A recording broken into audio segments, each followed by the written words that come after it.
नमस्कार मित्रांनो, मी active education YouTube channel मध्ये तुमचे स्वागत करतो. तुमच्यासाठी एक अत्यंत महत्त्वाच्या ब्रेकिंग न्यूजचे स्पष्टीकरण करत आहे. तर चला गुड ब्रेकिंग न्यूज पाहूया. मित्रांनो, आजची गुड ब्रेकिंग न्यूज आहे आनंददायक अपडेट. पेन्शन संदर्भात मोठा निर्णय. आताच्या घडीची मोठी बातमी. आले नवीन अपडेट समोर, जाणून घ्या सविस्तर. या संदर्भात सविस्तर माहिती पाहूया. नमस्कार मित्रांनो, मी ऍक्टिव्ह एज्युकेशन यूट्यूब चॅनल मध्ये तुमचे मनापासून हार्दिक स्वागत करतो. आताच्या घडीची पेन्शन संदर्भात सर्वात मोठी आनंददायक बातमी समोर आली आहे. कर्नाटक उच्च न्यायालयाने ईपीएफओला जोरदार झटका देत लाखो कर्मचाऱ्यांसाठी हायर पेन्शनचा मार्ग मोकळा केला आहे. कोणत्या कर्मचाऱ्यांना फायदा होणार होता? 2014 चा नियम कोणता होता? ईपीएफओने अर्ज का फेटाळले होते? हे सगळं आजच्या व्हिडिओ सविस्तर जाणून घेऊया. व्हिडिओ स्किप न करता शेवटपर्यंत बघा. कोर्टने काय म्हटले? 1 सप्टेंबर 2014 रोजी कर्मचारी सेवेत होते आणि पेन्शन योजनेस पात्र होते, त्यांना आता उच्च पेन्शन पासून वंचित ठेवता येणार नाही.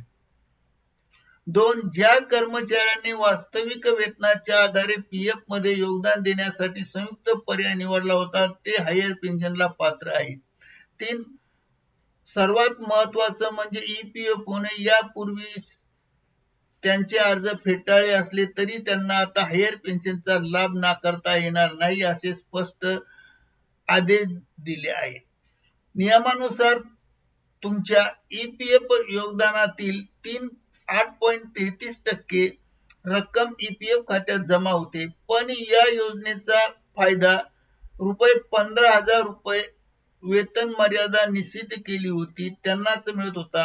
म्हणजे तुम्हाला बेसिक 15,000 असला तरीही पेन्शनची गणना फक्त जास्त असला तरी गणना फक्त 15,000च होत होती. त्यामुळे पेन्शन खूप कमी मिळायची. मग कर्मचाऱ्यांना हायर पेन्शन हा पर्याय देण्यात आला.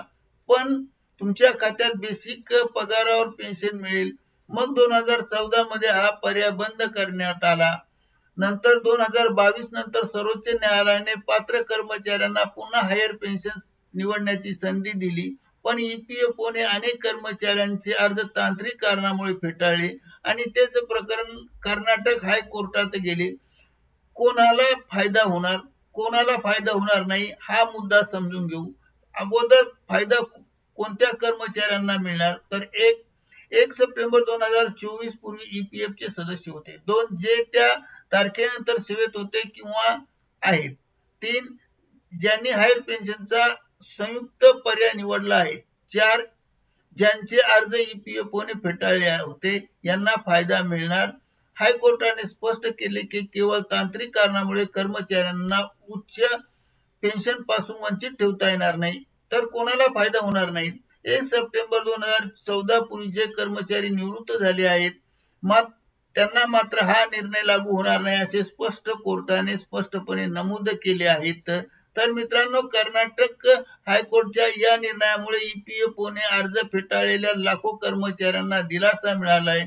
खंडपीठाने ईपीएफओचा नकारादेश रद्द करत पात्र कर्मचाऱ्यांना हायर पेन्शनचा लाभ देण्याचा निर्देश दिले आहेत. तुम्ही किंवा तुमच्या ओळखीत कोणी या निकष मध्ये बसत असेल, या पात्रतेत बसत असेल तर त्यांना हा व्हिडिओ त्यांच्यापर्यंत नक्की शेअर करा. ज्यांचे हजारो रुपये पेन्शन वाढू शकते.